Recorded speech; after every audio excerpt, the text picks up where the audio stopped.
military court at Rennes, France, where on this 8th day of September 1899, the celebrated Dreyfus case is in its last day. The court is in recess. The judges are in chambers to make a crucial decision. Will they admit as evidence the testimony of a German agent? Captain Alfred Dreyfus stands accused of betraying the French Republic by turning over top-secret information to this agent.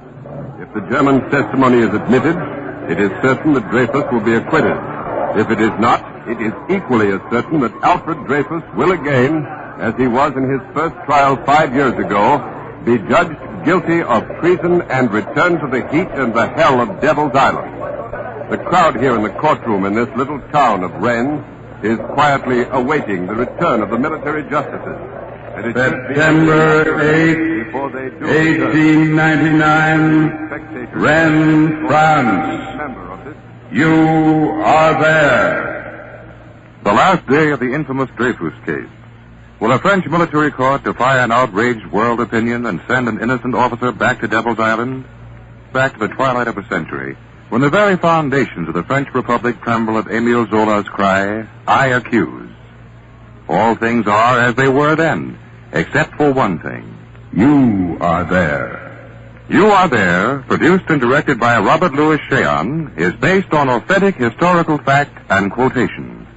And now, the courtroom at Rennes, France, and John Daly. In this month-old trial.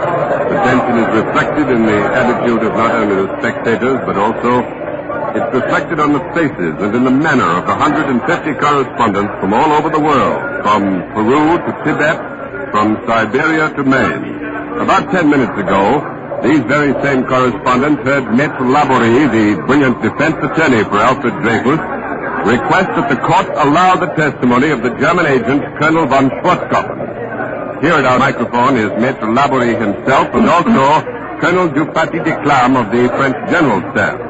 Maître Laborie has kindly consented to tell our American listeners why he considers Colonel von Schwarzkopf's testimony vital. Bon.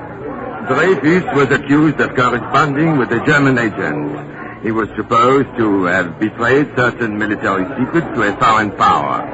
That agent, the court maintains, is Colonel von Schwarzkopf. Bon. I simply want to ask Colonel von Schwarzkopf himself whether he ever received any information from Dreyfus, or indeed whether he ever had any relations, direct or indirect, with Dreyfus. And do you think, Maître Laborie, that Colonel von Schwarzkopf will agree to testify? I've received notice from Colonel von Schwarzkopf that he would answer any questions put to him. I see. Well, then it's your hope and your expectation that if von Schwarzkopf is allowed to testify, he will clear Dreyfus. More than that, he will be able to point a finger at the real traitor of France. And that's... Everyone knows. There is no secret about it. It was admitted by Major Esterhazy, the villain himself, several years ago, after Dreyfus' first trial. The poor dupe of the higher-ups told the facts to an English newspaperman. He said that the handwriting on the scrap of paper that Dreyfus was supposed to have sent to Germany was his own, Esterhazy. And moreover, Colonel von Schwarzkopf has said, and I quote, I can swear on my honor that Dreyfus is innocent and that he is paying for another. And pointing to Colonel Dupaty de Clam, this man sitting here by your side, he said, you see that man? I shouldn't like to be in a skinny's head, for he had an innocent man condemned. Von Schwarzkopf said that at the French war maneuvers 3 years ago, didn't he? Wait. He was an invited guest of the French military. He said it to a colonel of the Swiss army. And it seems to me, in all justice and consistency, that if the French army could invite a German to witness its military maneuvers, they certainly could invite him to testify at a French court-martial where a man's life is at stake. But, Maître Laborie, when you presented your request, the court said that Colonel von Schwarzkopf could not testify because he's in Germany. Mais oui, that is a practical consideration. But the telegraph is also a practical invention. And if, as the good judges said, the telegraph is too public for diplomatic secrecy, let them send secret couriers. And in answer to that suggestion, as I recall it, Maître Laborie, The president of the court stated that the military code does not permit an interruption of the trial. He said, sir, that he could not suspend the trial while couriers go back and forth across Europe. The military court provides for a suspension of 48 hours. Certainly, we can risk 48 hours of the good judge's life rather than risk perpetual living death on Devil's Island for Dreyfus. For life imprisonment is what the sentence will be again if he's adjudged guilty. Well, now, sir, you mentioned a short while ago that Major Esterhazy was only a dupe of higher-ups in this whole affair. Wait. Well, now, who, in your opinion, is the real, the ultimate villain in the Dreyfus case? It is a clique. A military clique of desperate, frightened souls. And it is a tragedy, monsieur, that they represent the army of France. There are many villains. But the chief among them is Colonel Dupaty de Clam. He engineered it all. Dupaty de Clam. With his monstrous fancies, his complete and torturing madness. Émile Zola described them well, Dupaty de Clam, this most intricate of minds, haunted with romantic intrigues, delighting in the methods of the newspaper novel, like a cheap detective fiction writer, discovering so-called stolen papers, meetings in deserted spots, mysterious women who peddle overwhelming proof by night, examining evidence in a room lined with mirrors. Zola was right. It is Dupaty de Clam who conceived the plan that would rid the French general staff of its only Jewish officer. Why? Because he wanted in ignorance and hatred and prejudice to find a scapegoat that would purge the French army of its own failures.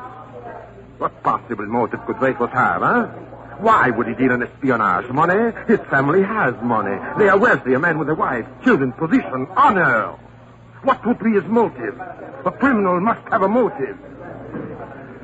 The accusers of Dreyfus could find no motive. And how fantastic they acted. How fantastic to put a revolver on his desk and expect him to kill himself for their own guilty consciences. No. Monsieur Dreyfus will not oblige them by killing himself. He will live to establish his innocence. Thank you, Maitre Laborie. Thank you, sir. The defense attorney for Captain Dreyfus is returning to his seat before the judge's bench, and here now is the man whom Maitre Laborie termed the melodramatic villain of the piece. He is Lieutenant Colonel Dupaty de Clam himself of the French General Staff. Well, Colonel, what do you say to Maitre Laborie's attack upon you? Monsieur, if Maitre Laborie has called me a cheap detective fiction writer, I can call him a romantic novelist destined to disillusion. He will soon be a disappointed man. Then you are convinced, sir, that the court will not allow Colonel von Schwarzkopfen's testimony? It is unimportant. What testimony can one give for a guilty man? Guilty? You seem to be somewhat in the minority in that view, Colonel. Practically... Really? Yes, sir. Practically the whole world is convinced of Dreyfus's innocence. The whole world. Has the army of France disappeared off the face of the globe? Just as Monsieur Laborie and Zola cry out, J'accuse, I too shall cry out, J'accuse. I accuse these misguided men of protecting a traitor and defaming the glorious name of the French army. I accuse these men of maligning the first court-martial of 1894, who found Dreyfus guilty. These were brave officers and patriots who have shed their blood on the field of battle for France. While writers, where do they shed their blood? As I recall it, Colonel Émile Zola, the writer, said that some serve France with the sword and some with the pen, and Zola has also asked, sir, what name will posterity choose and honor, that of Zola the writer or yours, the soldier? Evidently, Zola is a passionate man, very passionate for publicity, a good way to sell books. As for me, I will uphold the honor of the army at all costs. And also injustice, Colonel? Injustice? If injustice was done to this traitor, which I swear is false. Injustice is preferable to disorder. Goethe said that. He is as great a writer as Zola. We never meant to get you into a literary discussion, Colonel, but another great writer, Immanuel Kant, said, "When justice is gone, it is no longer important that men should live on the earth." I said it before, and I will say it again. Dreyfus betrayed France. The sentimental conscience of the world brought him back from Devil's Island for a second trial. But it will avail them nothing. Dreyfus was judged guilty once. He will be judged guilty again today. Well, Colonel, you heard Maître Laborie claim that von Schwarzkoppen's testimony will prove Dreyfus innocent. Would you care to comment on that? Why don't we wait to hear what Colonel von Schwarzkoppen really has to say? Perhaps the judges will allow his official testimony. Thank you, Colonel du Paty-Declarme. The colonel is now walking back to his seat. He's a slight man with an impressive Prussian handlebar mustache. Indeed, there's hardly a clean-shaven face in this courtroom. Both court officials and spectators here seem to be well hidden behind luxurious growths of beard. A small group of men in the colorful costume of the desert has entered the court. One man wears a turban, and he seems to be some kind of an important personage. He's talking and laughing with the guards, and the guards have bowed to him and let him in. He's a newcomer to the trial. I haven't seen him here before, and he's coming right up front here, surrounded by his rather fierce-faced entourage. Let's try and find out who he is. Pardon, monsieur. Voudrez-vous me dire votre nom? I speak English, monsieur, c'est bien. But why you want to know who I am? Well, it's not everyone who can impress the guards as you have. That was quite simple, mon ami. I merely gave my word that I would not create the disturbance. Really? And are you so celebrated for creating disturbances? Maybe with people I have reason not to like them. Oh, I see. Are there many of them? Oh, no. Not so many now. I disposed of a few thousand when I was mayor of Algiers. Oh, I understand. You must be Régy, once mayor of Algiers, who, as you say, disposed of 10,000 Jews in massacres. You'll have to excuse me now. The president of the court has just entered. The guards have snapped to attention. Everybody has risen. The judges are taking their places on the bench. They remain standing on either side of the president. He's waiting for silence before he reads this momentous decision. If the court allows the evidence of Colonel von Schwarzkoppen, Dreyfus will probably never go back to Devil's Island. If the court refuses to allow it, Dreyfus will be doomed to dishonor and again return to the torture of the equator. The courtroom is absolutely silent now, and the president speaks. À déposer des conclusions pour que l'on accepte le témoignage du colonel Max von Schwarzkoppen, attaché militaire d'Allemagne à Paris, de 1891 à 1897. Le tribunal... J'ai tué Dreyfus! Laissez-moi passer ou je vais tuer tous! Gunshots have thrown the courtroom into turmoil. Just what has happened, we hope to know in just a minute. After the shots, the voice shouted, "I killed Dreyfus. Out of my way or I'll kill you all." I'm not sure just where that voice came from, or if Dreyfus has indeed been shot. The court is in an uproar. Men are shouting and milling about. Everyone is shouting. Women are screaming. I still can't see the man who fired. The guards have rushed to the rear of the court, and evidently they're after the assassin. I can't see Dreyfus either. There's a big mob around him, and we can't get a microphone over there. John! Yes, John. John Hollenbeck. Yes. See if you can get through to Dreyfus. Find out if he's been killed. Right, John. John Hollenbeck is fighting his way through this mob. We'll know in a moment what Dreyfus's condition is. I think there were 4 shots fired altogether. 4 shots, then a scream, and to repeat, a man shouted in French, "I killed Dreyfus. I killed Dreyfus." The police have drawn out their revolvers. They're working desperately to restore order here. They're meeting with some success now. A lane is being cleared for the guards and the police right down the middle of the courtroom. They're clearing the way for a tall man. It's Monsieur Cornet of the Judicial Police. He's jumped up on a table, and he's shouting for order, waving his arms. It's been shot. Laborie, Dreyfus's defense attorney, not the defendant himself. Laborie has been shot. That was an official announcement from the police. Laborie, the most famous lawyer in France, has been shot by an assassin who, strangely enough, shouted that it was Dreyfus whom he had killed. Here's John Hollenbeck. Laborie's alive, John. Laborie's alive. The bullet hit him in the fleshy part of the back, but the wound's not fatal. Where have they taken him, Don? They've taken him to an anteroom, and the doctors are taking care of him there. Did he say anything? Just after he'd been shot, he said, "I may die, but Dreyfus is saved. Dreyfus is saved." Did you find out what they've decided to do about the trial, Doc? Well, Maitre Demange, Laborie's colleague, wanted to ask for a recess. I should think so. Yes, but Laborie said no. He insisted the trial go on. Here comes Demange now out of the anteroom. That's right, Don. Maitre Demange is approaching the bar. The crowd is quieting down. They're under control, although some people are still weeping and crying, "Ah, les misérables, les misérables." The president of the court speaks. Que votre confrère a été blessé. Vous pouvez demander une remise de l'audience à demain. Merci, Monsieur le Président. Mais Maître Laborie préfère que l'on continue le procès. Avec votre permission, je vais prendre sa place. The court is offered to suspend for the day, but Maitre Demange says it is the wish of Laborie that the trial be resumed. He's asked for the court's ruling on the Schwarzkopf testimony, and now the president speaks again. Que seul le président de la Cour peut ordonner une commission rogatoire. Mais, d'après le code militaire, les juges composant le tribunal n'ont pas qualité pour l'ordonner. Donc, Monsieur le Président, vous refusez toujours d'ordonner... The president of the court says he is the only one who can permit Schwarzkopf's testimony, and Monsieur Demange is pressing him for an answer. Par un attaché militaire allemand ne peut pas être admis ici. The president of the court has just announced that he will not admit the evidence of a German attaché in a French court.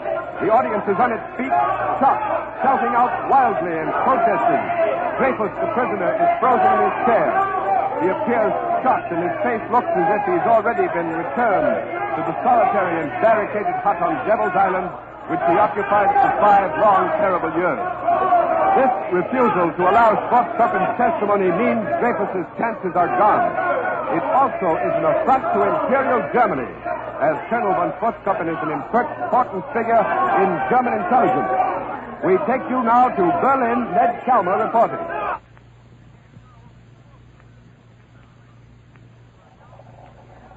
The Imperial German government has prepared a statement to be released officially on the decision of the French court in regard to Colonel von Schwarzkopf's testimony. Although Germany and France are traditional enemies, they have never officially interfered with one another's internal peacetime affairs. Today, however, the Imperial German government, to uphold its honor among nations as it states, goes on record before the whole world with the following announcement, I quote, "For the preservation of his own dignity and in fulfillment of a duty to humanity, the Secretary of State makes the following statement. I declare in the most positive manner that no relations or connections of any kind ever existed between the French Captain Dreyfus and any German agent." That's the end of the announcement, and that bears out Colonel von Schwarzkopf's statement, which has been barred as evidence. I return you now to John Daly in the courtroom at Rennes. The official statement which you've just heard from Berlin can have no effect upon the deliberations of this court. The court retired immediately after refusing to hear Colonel von Schwarzkopf's testimony. The opinion here in the courtroom is divided. Some observers think that the court refused to hear the testimony because it had already decided to acquit Dreyfus. Others believe that Dreyfus is doomed once again. Maitre Laborie is back. He's here in the courtroom. His wounds not as serious as we thought. He insisted on coming into the courtroom in order to hear the final verdict, was greeted by a sustained ovation when he entered. It was one of the happiest moments, by the way, of this month-old sad trial. Maitre Laborie is now sitting on a well-cushioned armchair provided by the court. Dreyfus has just stretched out his hand to Maitre Laborie. The smile of keen pleasure lights up his usually impassive features. Dreyfus, of course, is the symbol of martyrdom in this trial, but it must also be remembered that he is more than a symbol. He is a man who has suffered much, a man with a wife and children fighting for his and their honor. The judges are entering the court again. They've not been out long. The spectators have risen, and a hush falls over the court. This is the moment in which it will be determined whether the twilight of the 19th century will also see the twilight of the Republic of France, or instead the triumph of justice. Dreyfus has risen. At this final critical moment, his face has again become pale and impassive. The judges are standing in their places, full military uniforms, white plume in the hat of the president of the court, black plumes in the hats of the other judges. Medals, gold-striped swords, soldiers standing erect in their formal bearing, their hands unsullied in white gloves. The president is holding a white paper, and now he's reading the verdict of the century. Septembre 1899, le Conseil de guerre, ayant délibéré en secret, déclare l'accusé coupable à la majorité de 5 voix contre 2. Guilty. Dreyfus is guilty by a vote of 5-2. The audience aghast let out a long, deep O. The president cried out silence. The gendarmes are closing in on the spectators, and now the president continues. Le tribunal condamne Alfred Dreyfus à la peine de 10 ans de travaux forcés. 10 years. The original sentence has been cut from 5 to 10 years. Je vous préviens, pas de manifestation. Sortez paisiblement. The reading of the verdict is finished. The judges are leaving the court. The gendarmes are pressing the spectators, and no one is uttering a sound, because the president of the court ordered that there be no demonstrations, no outcries of any kind whatsoever. The court is being cleared quietly and quickly. Dreyfus was immediately surrounded by the guards and taken out of the room, and the atmosphere of this court now is like a tomb. The original sentence of life imprisonment was unanimous, but this time it has been cut to 10 years, and 2 of the judges, as you noted, dissented. In a sense, this may be said to represent some measure of triumph, but still, a human being, innocent in the eyes of the world, must now spend 10 more years of degradation and isolation in a guarded hut on Devil's Island, separated from his wife, his 2 children, and his home. Messages of protest are already beginning to pour into the news headquarters here in Rennes. And so for a report on world reaction, we take you now to Don Hollenbeck, who has gone back to news headquarters.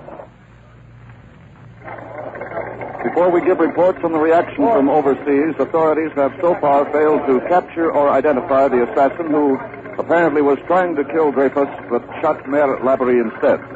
Observers are speculating as to whether the shooting was the work of a fanatic or if it was a far-reaching and well-thought-out plot on the part of the military to end the case by assassination of the prisoner. And now for what the world thinks of it all. Telegrams are pouring in from all over the globe denouncing the verdict, denouncing it as a monstrous defiance of conscience and reason. There's a telegram from the Italian actress Eleonora Duse, one from the GAR in Nebraska, another from the Protestant Episcopal Church in the United States. Emile Zola has wired Maître Laborie the following statement, and I quote, "Henceforth count me as a most determined partisan for a vigorous fight, and no mercy to the foe when we have him down. From this day I re-enter the arena, never again to leave it." That's Emile Zola's statement. There are protests from businessmen in America, England, Russia, Turkey, Hungary, Austria, and Germany. They threaten to withdraw their exhibits from the forthcoming Paris Exposition of a Century of Progress. And now for comments in other parts of the world, we switch you first to New York. Douglas Edwards reporting. Here in New York, we're having violent protest demonstrations, and reports of more protests are coming in from all over the United States. The sight of a handsome French officer on Broadway in front of the Criterion Theater had created a riot. Men cried out, "Shame on France," and "Long live Dreyfus." Mark Twain, the famous author, has offered to help the Dreyfus family in any way he can. The old Plymouth Church in Brooklyn has followed its time-honored custom of taking definite action on all public questions. It's crowded to the doors. Dwight L. Moody, the evangelist, condemned the court-martial of Dreyfus as follows: "We who are here for Christian worship condemn the trial and trust and pray that it yet may be overruled by a higher authority acting for the honor of France and in fear of God." And now for reactions in England, we take you to London. Arthur Hannes reporting. The Daily News has summed up the trial in a brief statement. I quote, "It is no longer Dreyfus, but France herself that is on trial." And the Times, normally a conservative newspaper, burned its pages with this editorial comment: "We do not hesitate to pronounce the Dreyfus trial as the grossest and most appalling prostitution of justice the world has witnessed in modern times. All outrageous scandals in history pale into insignificance beside the crowning scandal of the verdict." Just a moment. I've just been advised that our correspondent Ken Roberts in Carpentras, France, has succeeded in arranging an exclusive interview with the wife of the condemned man, Madame Lucy Dreyfus. I switch you now to Carpentras and Ken Roberts. The town of Carpentras is an old walled city that was once the residence of Pope Clement V. Madame Dreyfus and I are in the home of a friend of her husband's family. Madame Dreyfus, why are you here in Carpentras?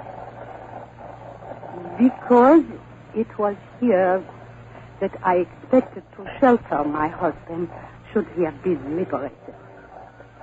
The people here are not the victims of prejudice. They do not hate. I see. Madame Dreyfus, may I ask why you are not at Rennes with your husband? I was at Rennes. But at Rennes, Alfred feared for my life. He told me to take the children here. He did not want them at Rennes to see a dishonorable spectacle. And now that your husband has been found guilty again, what will you do, Madame Dreyfus? I will do what I promised to do when he was first unjustly convicted 5 years ago. I will devote my life to proving that he is innocent. Well, is it true, Madame Dreyfus, that you made a pact with your husband that if he fights to live in spite of the tortures of Devil's Island, you will fight to liberate him? Yes, that is true. He could have easily committed suicide on Devil's Island by taking off his hat and baring his head to the sun for only 10 minutes. It was torture to remain alive. 5 years in solitary confinement. And when the false rumors spread in France that an American rescue ship was off Devil's Island, they punished my husband by keeping an armed guard constantly in his cell, day and night, pointing a pistol at him, hoping he would make a move so they could have an excuse for killing him. The world knows, Madame Dreyfus, that it was your love and your devotion to your husband's cause that kept him alive. He needed more than that.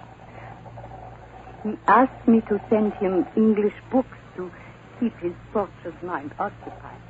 That is how he learned English. And me, too, I read them also. Do you plan an appeal, Madame Dreyfus? Yes, immediately. Maître Laborie, I am so glad he was not hurt. He is a great man. He will leave for Paris at once. And for my part, I will devote my life to reaching every wife and mother. I will move the hearts of every wife and mother of the world. For every wife and mother of the world would fight so that their husbands, their sons, shall not suffer injustice. I will tell all. This is John Daly at News Headquarters in Rennes. We have interrupted Madame Dreyfus to bring you a bulletin. Captain Dreyfus has been pardoned. I'll repeat that. Captain Dreyfus has been pardoned. The President of France has just announced that due to extenuating circumstances, Captain Alfred Dreyfus has been pardoned in principle. It's not yet clear what is meant by the phrase in principle or what the extenuating circumstances are, but one thing is sure now, Dreyfus has been pardoned. Here's another announcement just been given to me. Dreyfus accepts the pardon. His attorney, Maître Laborie, urged him not to accept, but to fight on for complete vindication. But Dreyfus's doctor declared that his body could not stand the ordeal of further imprisonment.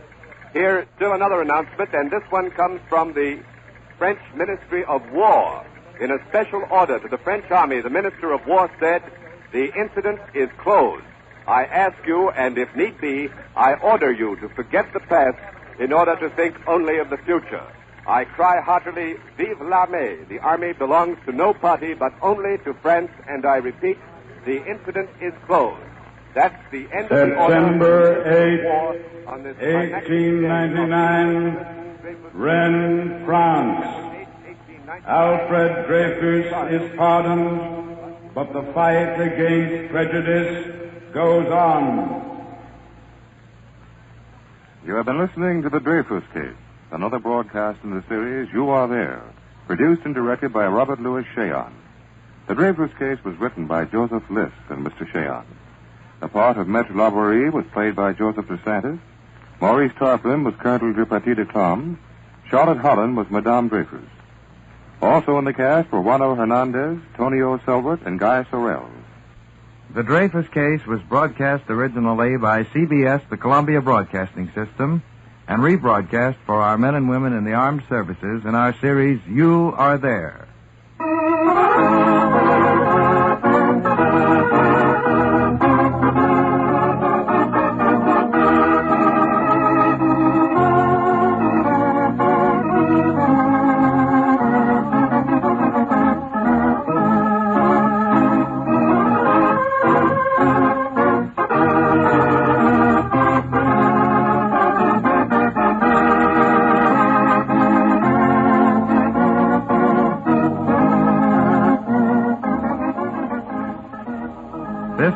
United States Armed Forces Radio Service, the voice of information and education.